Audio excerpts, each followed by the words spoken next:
Sales, कैसे हैं आप सब? आई होप सब बहुत अच्छे होंगे, सबकी पढ़ाई भी और लाइफ भी आई होप सो काफ़ी अमेजिंग चल रही होगी। मैं हूं आपकी अपनी Khushboo ma'am, biology master teacher at Vedantu. और आज के सेशन में मेरे उन सारे स्टूडेंट्स के लिए ये सेशन होने वाला है जो अपने क्लास 11th में हैं। और हाँ, नो डाउट, आप क्लास 10 से जब क्लास 11th में आते हो there is a drastic change in your syllabus. आपका फिजिक्स में 2 बुक्स 3 बुक्स हो जाती हैं, केमिस्ट्री में 2 बुक्स हो जाती हैं, बायो में 2 बुक्स हो जाती हैं, और मैथ्स तो अपने आप में ही आपकी टफ हो जाती है।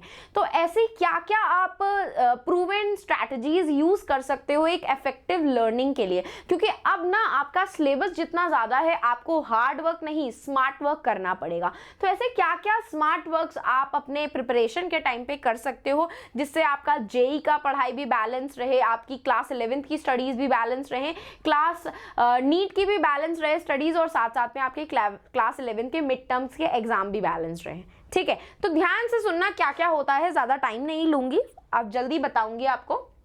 तो देखो, सबसे पहली चीज़ ना, खुद को टेस्ट करो कि मतलब क्या है ऐसा जो आपको पीछे कर रहा है। बहुत सारे स्टूडेंट्स बोलते हैं कि मैम स्केड्यूल नहीं बन पाता है, क्यों? क्योंकि बहुत सारा सिलेबस है।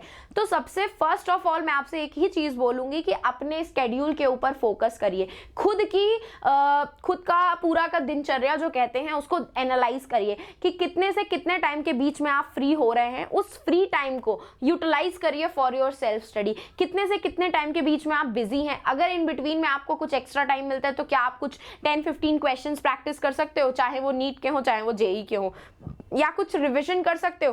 तो खुद को रिव्यू करिए, खुद की मिस्टेक्स एनालाइज करिए कि ऐसा क्या आप नहीं कर रहे हो जिसकी वजह से आपके बैकलॉग्स आ रहे हैं, जिसकी वजह से आपका नीट तो प्रिपेयर नहीं हो पा रहा, जेई भी नहीं प्रिपेयर हो पा रहा, और साथ में हमारे क्लास 11 के एग्जाम्स भी हम ठीक से नहीं कर पा रहे हैं।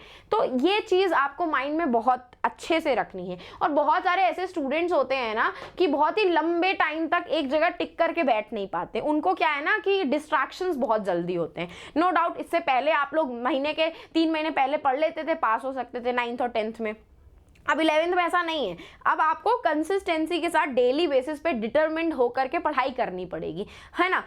अब यहाँ पे क्या आ जाता है, बच्चों को लगता है चीज़ें टफ, जिनकी वजह से उनका मूड खराब होता है, कॉन्फिडेंस डाउन होता है। मेरे साथ भी यही होता था कि मैं जब क्वेश्चंस लगाने बैठती थी मेरा हो जाता था कॉन्फिडेंस एकदम डाउन, और जब डाउन होता था तो मुझे कुछ समझ नहीं आता था मैं क्या कर रही हूँ। इसके लिए उन सारे स्टूडेंट्स के लिए मेरे पास एक टेक्निक रहेगी, दैट इज द पोमोड्रो टेक्निक। हम ये आपको 10th में भी बताते थे, लेकिन आपको समझ में नहीं आता था। क्यों? क्योंकि आपको लगता था अभी क्या ही पढ़ाई है। बट अब क्लास 11th में आप लोग कुछ नेग्लेक्ट तो कर नहीं सकते हो। इस केस में जो भी बच्चे को लगता है कि मैं बहुत ही लंबे टाइम तक एक्सटेंड नहीं कर सकता हूँ, खुद को नहीं बैठा सकता हूँ पढ़ाई करने के लिए, तुम सब लोगों के लिए एक मेरा यही सजेशन रहेगा कि 20 to 25 मिनट्स के लिए बैठना शुरू करो।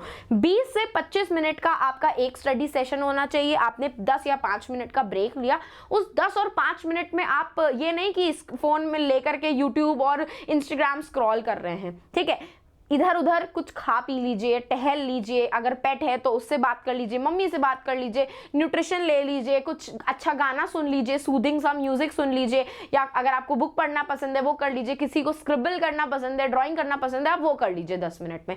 अगेन फिर आपका 25 मिनट्स का सेशन होगा। ये आप 1 हफ्ते तक करिए, उसके बाद आप धीरे धीरे करके अपना टाइम इंक्रीज करिए। लेट मी टेल यू, अगर आपने ये फॉलो कर ली ना टेक्निक, आपको जेन्युइनली बता रही हूँ, आपको अपने अंदर चेंज फील होगा। ऐसे ही नहीं बोल रही हूँ, सच में फील होगा। आप खुद ट्राई करके देख लेना। मेरे साथ भी यही था।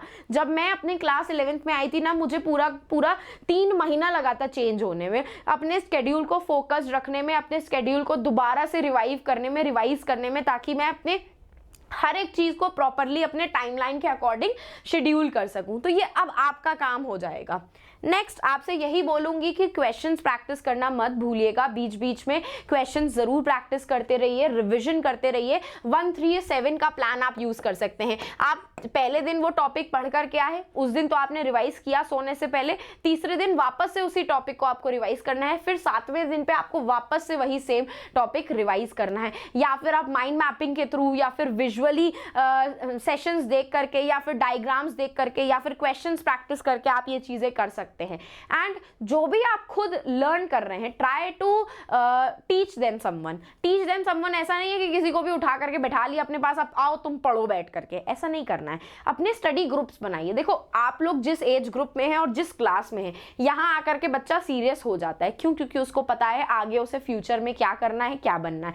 तो बस ऐसे फ्रेंड्स इकट्ठा करिए, अपने फ्रेंड्स रखिए जो अपनी स्टडीज को लेकर के काफी ज्यादा सीरियस हैं। उनके बीच में ग्रुप डिस्कशन रखिए कि तुमने क्या पढ़ा, मैंने क्या पढ़ा, हम एक दूसरे से डिस्कशन कर रहे हैं। तुमने कौन सा क्वेश्चन प्रैक्टिस किया जो बहुत तुम्हें टफ लगा, तुमने वो ट्राई किया कि नहीं किया, मैंने ये क्वेश्चन सॉल्व किया, मुझे तो बहुत ईजी लगा, क्या तुम ये सॉल्व कर पा रहे हो। चीजों को इसी तरीके से पढ़ना सीखोगे तो जल्दी लर्न होंगी एज कंपेयर टू सिर्फ एक रटने की जगह। देखो मैथ्स में तो आप रट नहीं सकते हो, आपको क्वेश्चंस प्रैक्टिस करने पड़ेंगे। बायो इज रट्टाफिकेशन, रटना पड़ेगा आपको। तो आप सब लोगों के लिए मेरा यही सजेशन रहेगा कि लिख करके प्रैक्टिस करिए, लिख करके चीजें जल्दी याद होती हैं। अब आप लोगों के साथ क्या होता है कि हम लोग ना जेई वाले स्टूडेंट्स के साथ ऐसी प्रॉब्लम नहीं रहती है, वो तो भाई क्वेश्चंस प्रैक्टिस करते तो उन्होंने पूरा सॉल्व करना होता है।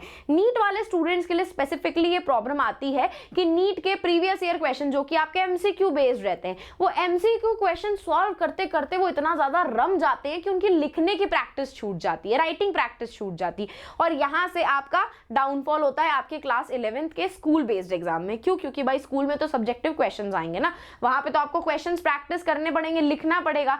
तो इसीलिए आप सब स्टूडेंट्स के लिए मेरी यही एक रिक्वेस्ट रहेगी कि साथ साथ में लिखने की भी प्रैक्टिस जरूर रखिएगा। ये आपको हेल्प करेगी अपने सब्जेक्टिव क्लास 11 के एग्जाम में पास होने के लिए।